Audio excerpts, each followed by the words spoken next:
آج کل تبلیغ کے اوپر بہت زور ہے. ہر جگہ آپ کے ارشادات کی روشنی میں ہر داعی اللہ چاہتا ہے کہ اسے پھل عطا ہو، پھل عطا ہو اللہ تعالیٰ کی طرف سے.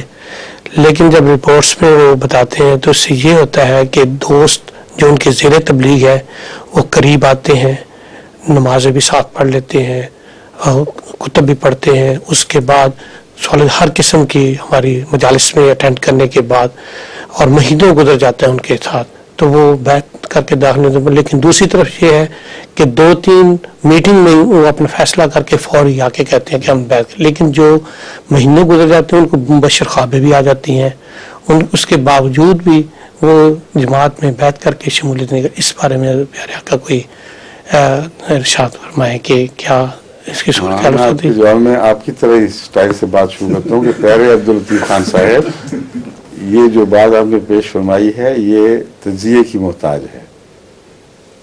اول تو ان خوابوں کو مبشر کہنا ہی درست نہیں جن خوابوں کا انکار انسان کو جہنم کی طرف لے جائے. اس لیے مصدق خوابیں کہہ سکتے ہیں، مبشر خوابیں نہیں کہہ سکتے. اللہ تعالیٰ نے آسمان سے تصدیق فرما دی، اس کے باوجود انہوں نے انکار کر دیا. تو یہ بات جو ہے اس کی مثال وہی ہے جو حضرت اقدس محمد رسول اللہ صلی اللہ علیہ وسلم نے پیش فرمایا کہ ایک شخص جنت کے اتنا قریب ہوگا کہ جیسے وہ دروازہ کھٹکھٹانے تک پہنچ گیا ہے قریب، اس کا ہاتھ لگنے لگا ہے دروازے کے ساتھ، اور پھر وہاں کچھ دیر ٹھہرا رہے گا لیکن آگے نہیں بڑھ سکے گا. پھر وہ پیچھے ہٹنا شروع ہوگا اور اتنا دور ہو جائے گا کہ پھر جہنم میں جا کے اس کا ٹھکانہ ہوگا. اور ایک شخص جہنم کے قریب اتنا ہوگا کہ بس یوں لگا کہ اب گرا کہ گرا، اور پھر وہ کچھ دیر وہاں کھڑا رہے گا، پھر پیچھے ہٹنا شروع ہو جائے گا یہاں تک کہ بالآخر جنت میں اس کا انجام ہوگا. تو یہ مختلف قسم کے لوگ ہیں، ان کی اندر کی نیتیں یہ فیصلہ کرتی ہیں. اصل میں ہدایت کا مرکزی جو محرک ہے وہ توحید ہے. جو شخص توحید سے چمٹا رہے اور خدا کو ہر دوسرے پر فوقیت دے وہ ضرور ہدایت پا جاتا ہے. اس کو کوئی دنیا کی خواہش، کوئی خوف روک نہیں سکتے ہدایت سے. اور وہ لوگ جنہوں نے جو توحید کے زبان سے قائل ہوں لیکن عملاً اپنی خواہشات کی، دنیا داریوں کی، تعلقات کی پوجا کرتے ہوں، ان کو سمجھ آتی بھی ہے تو جرت نہیں ہو سکتی کیونکہ دراصل وہ مواحد نہیں ہے. ایسی صورت میں قرآن کریم کا جو یہ بیان ہے وہ سمجھ آ جاتا ہے کہ جانتے بوجھ کے انکار کر رہے ہیں. اب کون ہے جو جان بوجھ کر انکار کر سکے؟ بظاہر تو انسانی نفسیات کے خلاف بات لگتی ہے، لیکن یہ جب سمجھتے ہیں کہ تو ان کا مقصد اعلیٰ کیا ہے جس سے ان کا تعلق ہے، اگر وہ دنیا ہے تو جان بوجھ کر بھی وہ پھر دیکھنے کے باوجود دنیا کی طرف ہٹیں گے، دنیا کو دین پر فوقیت دیتے ہیں. اور جہاں دین کو دنیا پر فوقیت دینی شروع کی جائے وہاں یہ کوئی روکیں حائل نہیں ہو سکتی. جہاں سمجھ آئی وہی قبول کر لیا. تو یہ سعید لوگ ہیں جو قبول کرتے ہیں. ایسے لوگوں کو کچھ دیر موقع دینا چاہیے، اس کے بعد اپنی توجہ ان سے پھیر لینی چاہیے، ان کو خدا کے سپرد کریں، ورنہ یہ آپ کی بہت سی توجہ کو بے وجہ کھینچیں گے، آپ کا وقت ضائع کریں گے. آپ کہیں بڑے اچھے آدمی آ گئے، ساری عمر یہی تعارف سنتے گزر جاتی ہے. یہ بڑا شریف آدمی ہے، ہمیشہ ہمارے ساتھ تعلق رکھتا ہے. جب ابتلا آتے ہیں تو رسول اللہ صلی اللہ علیہ وسلم کا وہ فیصلہ دوسری طرح کھل کے ظاہر ہونا شروع ہو جاتا ہے. جب بڑے بڑے ابتلا آتے ہیں، احمدیت کے خلاف موومنٹس چلتی ہیں تو یہ لوگ پھر شرمانے لگتے ہیں، آپ سے سرک کے الگ ہونے شروع ہو جاتے ہیں، کہیں جانے پہچانتے بھی نہیں. پھر اب ضیاء کے دور میں ایسا واقعہ ہوا ہے ایسی سوسائٹی میں کراچی میں جن کے میں جانتا تھا، میں ملتا بھی رہا ہوں ان لوگوں سے، بڑے بڑے باس اور دنیا دار لوگ، دعوتوں پہ گھر میں بلانے والے، احمدیوں کو ان کے ہاں جانے والے.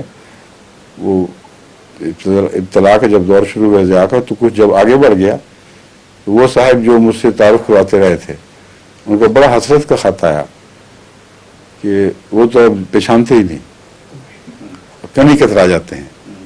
کیونکہ میرے ساتھ واقفیت ان کے لیے شرم کا موجب بن گئی ہے. تو اس لیے انہوں نے اپنی عمر ضائع کی بیچاروں نے, اللہ ان پہ بھی رحم فرمائے.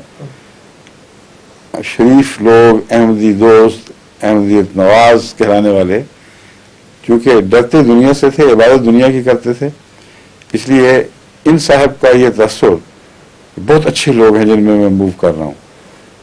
نہ صرف یہ غلط نکلا بلکہ ان کی عمر کا ایک حصہ ضائع ہوتا ہوا دکھائی دیا ہے. اگر اس کے بدلے نسبتاً بہادر متقی لوگ جو ناواقفیت کی وجہ سے مخالفت کرتے ہیں ان پر محنت کرتے تو بہت بہتر نتائج نکل سکتے تھے. اس لیے میں جماعت کو یہ بھی کہتا ہوں کہ مخالف سے ڈرو نہیں, مخالف کے پاس پہنچو اور جائزہ لو کہ کس قسم کا ہے. بعض ٹھوس دلیلوں کے ساتھ مجبور ہو جاتا ہے ہاں میں آنے پر, وہ لازماً آپ کا حصہ ہے, وہ اس میں تقویٰ ہے. اور بعض جو ہیں وہ ٹھوس دلیلوں کے باوجود سر ہلاتے ہیں اور کہتے ہیں نہیں یہ نہیں یوں ہے, ان کو چھوڑ دیں. وہ ان لوگوں میں ہیں کہ سوام علیہم انذرتہم ام لم تنذرہم لا یؤمنون, برابر ہے تم ان پہ سر مارو نہ مارو, جو کوشش کرو نہ کوشش کرو, وہ ایمان نہیں لائیں گے بہرحال. تو اس لیے تبلیغ کے وقت حکمت بڑی ضروری ہے, اور ایسے لوگوں کو جو آپ کے دائرے میں ایسا کام کر رہے ہیں ان کو سمجھائیں کہ اپنا قیمتی وقت ضائع نہ کرو. اگر تو مجبوری ہو, ایک انسان کے پاس صرف کلر زمین ہی ہو, شور زمین ہی ہو, تو اسی میں اس نے بیچارے نے محنت کرنی ہے. لیکن اچھی زمینیں موجود ہوں اور شور پہ جا کے وہ ہل چلاتا رہے تو اس سے زیادہ بیوقوف ذمہ دار کوئی نہیں ہوگا. پہلے اچھے ٹکڑے تو سنبھال لو. خدا کی مخلوق میں بڑے اچھے اچھے لوگ موجود ہیں, سعید فطر ایک بہادر اور ہر مذہب میں موجود ہیں. ان سے جب رابطہ ہو تو پھر دیکھیں ان کی رسپانس کیسی شاندار ہوتی ہے. تو چننے کی طرف رجحان پیدا کریں. آپ نے جائزہ لینا ہے, آپ کا وقت تھوڑا ہے, دوسروں کے پاس بے شمار وقت ہے, تو آپ نے وہاں کانٹیکٹ کرنا ہے جہاں آپ کے وقت کی بہترین قیمت ملتی ہو. سمجھ گئے؟ ظہور مہدی آخر